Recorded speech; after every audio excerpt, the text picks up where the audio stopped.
When I tell you this story, I want you to imagine the way life can twist and turn in families, how trust can be tested, and how sometimes betrayal doesn't come from strangers outside the walls of a home, but from the very people you sit beside at the dinner table. This is a story about two brothers, though not quite by blood in equal measure, and the father they shared. One of them was devoted, patient, and quietly respectful. The other was cunning, restless, and deeply ambitious in a way that crossed the line into something colder. And at the center of it all was an aging father, who, like many men who reach the later years of life, simply wanted peace, comfort, and the assurance that his children would carry forward his legacy without conflict. The devoted son in this story, let us call him Imran, was raised in a home where loyalty meant everything. He grew up with a deep respect for his father, a man who had worked hard all his life to build a small but steady fortune, enough to ensure that his children would never face the same struggles he had known as a young man. Imran was taught from an early age that money, property, and wealth were not the true treasures of life. Instead, it was integrity, family, and honor that mattered most. He carried these lessons into adulthood, choosing a modest path for himself, never greedy, never loud, always respectful of the man who had raised him. But then there was his stepbrother, Adil. Adil came into the picture after the passing of Imran's mother. The father remarried, and from this second marriage came a boy who was charming to some, but always calculating behind his smile. From the very beginning, Adil learned how to bend situations in his favor. He had a way with words, a way of making others feel that he was always on their side, even when his real intentions were hidden. Where Imran carried the quiet dignity of his upbringing, Adil carried the sharpness of ambition that often cared little for honesty. As years passed, both sons grew into men. Their father aged into his 70s, his body slower, his health a little more fragile, but his mind still sharp when he wanted it to be. He had built a house that stood as a symbol of his life's work, along with a few plots of land and some savings. Nothing extravagant, but enough that it was clear this was a legacy worth protecting. Imran had never once thought of this inheritance as something he was owed. To him, the wealth belonged to his father until the very end, and even beyond that. He believed it should be divided fairly among the family. But Adil saw it differently. To him, the property was not just a legacy, it was an opportunity, and he wanted to seize it all for himself, even if it meant deceiving the very man who had raised him. The manipulation began quietly. Adil started, spending more time with their father, visiting him in ways that seemed dutiful on the surface, but always carried a purpose beneath. He would sit with the old man, talk to him about the future, and bring up topics that planted seeds of doubt about Imran. He would say things like, "Imran doesn't really visit you enough, does he?" Or, "You know, he has his own life now. Maybe he doesn't care as much as he used to." These were small remarks, carefully dropped into conversations so that they lingered in the father's mind, shaping his view over time. Imran, being the kind of man who respected his father's independence, didn't hover around too much. He visited regularly, he called, he cared, but he never felt the need to prove himself through constant presence. He trusted that his father knew his heart. But what Imran didn't realize at first was that Adil was quietly rewriting the image of him in their father's mind, turning patience into neglect and independence into distance. Eventually, Adil moved into practical steps. He began accompanying their father to appointments, not only with doctors but with lawyers as well. He convinced him that it was time to set his affairs in order, to write things down properly so there would be no disputes later. On the surface, it sounded responsible. After all, what parent wouldn't want to ensure clarity for their children? But the truth was, Adil was maneuvering things so that the paperwork leaned heavily in his favor. Where the father thought he was making balanced decisions, Adil was slipping in clauses, persuading him with soft words and using his presence at every step to make sure no one else could question what was happening. Imran began to notice small changes. Conversations with his father started to feel different. The warmth was still there, but sometimes there was hesitation, as if his father was second-guessing him. Once, when Imran offered to help repair part of the house, his father replied, "It's all right. Adil will take care of it. He understands these things better. Another time, when Imran mentioned paying for some of the medical bills, his father smiled politely but said, "Adil has already covered that. He's been very supportive lately." These words stung, not because Imran felt replaced, but because he could sense the subtle drift in trust, as though a shadow was slowly falling between them. The final piece of suspicion came when Imran overheard a conversation he wasn't supposed to hear. He had arrived one evening to visit his father, and as he walked down the hallway, he caught Adil's voice through the slightly open door of the living room. Adil was saying, "Don't worry, Baba. Once everything is in my name, you won't have to worry about Imran causing trouble. I'll handle things, I'll make sure you're comfortable. You know I'm the one who's always here." His father didn't respond with words Imran could hear, but the silence that followed was heavy, and Imran froze. His heart raced as he quietly stepped back, not wanting to reveal his presence, but knowing now with certainty that his stepbrother's intentions were darker than they had appeared. From that day forward, Imran's perspective shifted. He realized that staying passive, assuming that his father would naturally see the truth, was no longer enough. Adil was too clever, too manipulative, and too persistent. If Imran did nothing, the entire legacy of his father would be signed away under false pretenses. But even in this realization, he did not feel rage. He did not storm into the room to confront his brother. Instead, he felt a deep, steady calm settle into his chest. He knew he would have to be patient, deliberate, and wise. Revenge, for him, would not be about shouting or fighting. It would be about truth, revealed at the right moment in a way that no one could deny. And so Imran began to watch more closely. He paid attention to the papers his father kept on his desk. He noticed when Adil scheduled meetings and started asking gentle, almost casual questions. "Oh, Baba, where are you going tomorrow? With Adil again?" He never pushed, never accused, but slowly gathered pieces of information. He realized that Adil was trying to gain sole ownership of the main house, as well as the lands. The more he discovered, the clearer it became that this was not a small scheme. It was an attempt to erase him entirely from his father's will. This was not just about property anymore. For Imran, it became about respect, about the bond between a father and his son that was being poisoned by lies. And so, while Adil thought he was moving unchecked, Imran began to prepare a quiet plan of his own. Her plan that required patience, timing, and the kind of steady endurance that only a devoted son could carry in his heart. Imran had always been someone who believed that honesty revealed itself with time. But now, faced with the reality of his stepbrother's manipulation, he understood that truth needed help. It wasn't enough to simply wait for his father to see what was happening. Adil was too convincing, too careful with his lies. If Imran wanted to protect his father's dignity and the fairness of the family's legacy, he would need to find proof, something undeniable, something so clear that even the most eloquent words from Adil could not twist it away. The first step was patience. Imran knew that confronting his father immediately would only make him defensive. Age had made his father more vulnerable to influence, and right now Adil had woven himself tightly into that trust. If Imran rushed, he would look like the jealous son trying to compete for affection. Instead, he decided to play the long game. He began to visit more often, not in a way that felt forced but naturally, bringing small gifts, sometimes his father's favorite fruit, sometimes an old newspaper article he knew would spark a memory, sometimes just his quiet presence in the evenings when the old man felt lonely. These visits were not about showing up Adil, but about re-establishing the bond that had been strained. And slowly his father began to relax again in his company. There were moments when the old warmth returned, when his father would laugh at one of Imran's gentle jokes or recall a story from Imran's childhood, his eyes soft with pride. These moments gave Imran strength. He knew his father still remembered who he was. He just needed the cloud of manipulation to lift. At the same time, Imran began to keep track of Adil's moves. He noticed that Adil often carried documents in a leather folder whenever he came to visit. Sometimes after leaving their father's study, he would tuck them under his arm a little too possessively. Imran waited for an opportunity. One evening, when Adil left in a hurry after a phone call, he forgot the folder on the desk.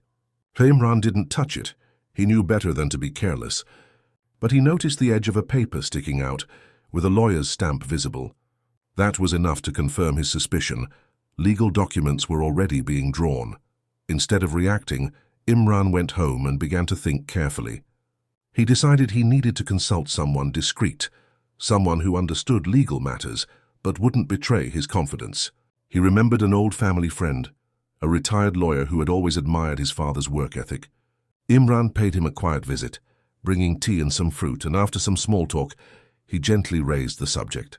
He didn't name Adil at first, but he described the situation. An elderly father being influenced to change his property distribution unfairly. The lawyer listened carefully, nodding with the patience of age. Then he said something that stayed with Imran. Paper has a memory. It remembers every signature, every clause, every amendment. If someone is trying to cheat, the papers will show it. All you need is to let them write too much. Imran understood. He didn't need to stop the process immediately. He needed to let Adil become so confident, so greedy, that he left a trail of evidence too strong to deny. And so Imran began to observe with even sharper eyes. Meanwhile, Adil's behavior grew bolder. He started speaking to their father in a tone that sounded almost like management. "Baba, don't worry about that land. I'll take care of the taxes. Just sign here, or this lawyer knows what he's doing. We'll make things simple so Imran doesn't have to deal with the stress." Each time Imran wanted to step forward and stop it, but he reminded himself patience. The more rope Adil took, the easier it would be to show the world how he had used it. Imran's plan began to take shape. He started documenting things quietly. He saved small notes of dates when Adil visited with lawyers. He paid attention to conversations and, without making it obvious, sometimes kept his phone recording when discussions turned to property matters. Not to deceive his father, but to protect him. Because he knew one day those words would matter, he also worked gently on his father's trust. Instead of speaking against Adil directly, he focused on showing care in ways that could not be doubted. He took him to the doctor on days Adil was too busy. He made sure the medicine was taken on time. When the old man felt tired, Imran sat with him silently, just keeping company, not demanding conversation. These quiet acts spoke louder than arguments ever could. His father began to notice the difference, not in grand gestures, but in consistency. He even once said half to himself, "Imran always has the same eyes, calm, steady, just like his mother." Those words told Imran that his father's heart still remembered where the true bond lay. Adil, of course, sensed the shift. He started becoming more defensive. Sometimes when Imran walked into the room, Adil would quickly close a folder or change the subject. Other times he would make subtle digs, saying things like, "You know, Baba, I don't think Imran understands these matters of property. It's complicated for him. That's why I'm handling it." Imran never responded with anger. He would smile politely, maybe even nod, which made Adil believe he was winning. But inside, Imran was storing every word, every document, every inconsistency, like pieces of a puzzle waiting for the final picture. One of the turning points came when Imran noticed a draft will left carelessly on the desk. He didn't touch it, but he could see enough to realize that almost everything, the house, the land, the savings, was written in Adil's name. There was only a small mention of Imran, almost as if he were an afterthought. His heart sank, but he stayed calm. He realized his father probably had no idea what he was truly signing. Adil had likely explained it in half-truths, assuring him it was for convenience.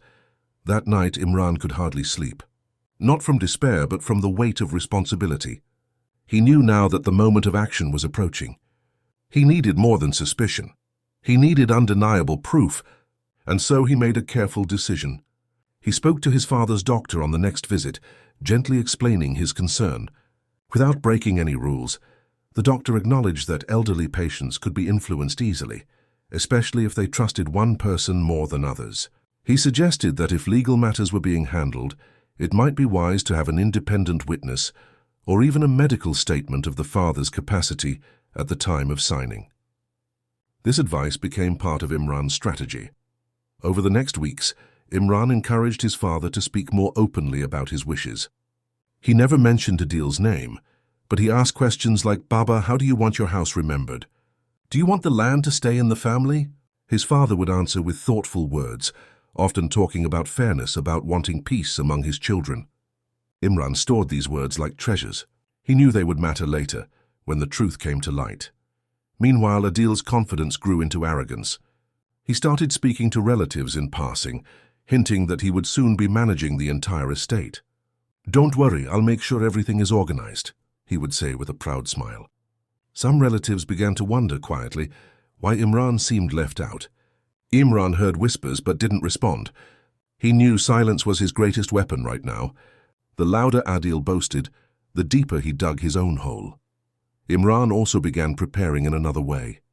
He sought advice from his retired lawyer friend again, this time showing him some of the documents he had managed to photograph discreetly. The old lawyer frowned as he read them. "These are not balanced at all," he said. "If your father really wanted this, the language would be different. This looks like it was drafted to benefit one person, not the whole family." He advised Imran to gather every piece of evidence he could and wait for the right moment, perhaps during a family gathering or in front of trusted witnesses, to reveal what had been happening. And so Imran continued his quiet work. He was not just fighting for property. He was fighting for the truth of his relationship with his father, for the dignity of a man who had raised him with values of fairness. Each day he carried the weight calmly, waiting for the moment when the lies would collapse under their own weight. He knew it was coming. And when it did, he wanted his father to see not just the deception, but also the steady hand of the son who had never wavered. The days rolled into weeks and weeks into months. Imran's patience, though tested, remained unbroken. He moved like a man carrying a quiet secret, one that gave him strength even when Adil strutted about with growing confidence. Where Adil's ambition made him restless and loud, Imran's devotion made him steady and silent. But silence, as it often does, held a power that words could never match. It was a Sunday evening when the opportunity finally arrived. Their father had insisted on a family gathering, something simple, just his children, a few close relatives and some old friends who had known him for decades. His health had been fragile lately, and he wanted, as he put it, to see the people who mattered most, while I still have the strength to enjoy their company. Adil, of course, took charge of arranging it, walking around with the air of someone who already owned the house. He ordered the food, set the chairs, and even made remarks like, "After all, soon this place will be mine to maintain." The words slipped out too easily, and some of the relatives exchanged uneasy glances. Imran said nothing. He moved quietly through the day, helping with the preparations, carrying dishes, arranging the chairs with his father's comfort in mind. He let Adil boast, let him speak too freely because he knew what was coming. In his pocket, Imran carried not only the copies of documents he had discreetly photographed, but also a small envelope of notes and recordings, evidence that would make everything clear. The evening began warmly. Their father sat at the head of the room, smiling as he looked at the faces around him. His voice was weaker than it once was, but his spirit was bright. He spoke about the value of family, about how much it meant to him that his children were by his side. And as he spoke, Adil stood just behind him, nodding with pride as though he were the favored guardian of the old man's legacy. When the meal was over, Adil cleared his throat and addressed the gathering. "Baba has been putting things in order," he announced. "He wanted me to share with you all that he has taken steps to ensure the property is managed properly. There will be no confusion after he is gone." His words were smooth, almost rehearsed. Some relatives murmured in agreement. Others looked at Imran to see his reaction. Imran stayed calm, his face unreadable. Then Adil continued, perhaps a little too proudly. "Most of the estate will be in my name. Baba knows I have been the one managing things, taking care of the responsibilities. It is only fair that I handle it all. Imran will, of course, receive something, but as you all know, he has his own life and doesn't concern himself much with these matters." His voice carried a confidence that bordered on arrogance. He truly believed the room would nod along, that his father's silence beside him would serve as confirmation. But before anyone could respond, Imran stood. His movements were unhurried, his tone calm, but the room shifted as he began to speak. "Baba," he said softly, "and everyone here, I think it's important that the truth is spoken clearly tonight, because family should not be built on half-truths or hidden words. And you, Baba, deserve to know what has really been happening in your name." The room fell silent. Adil stiffened, his smile faltering just slightly.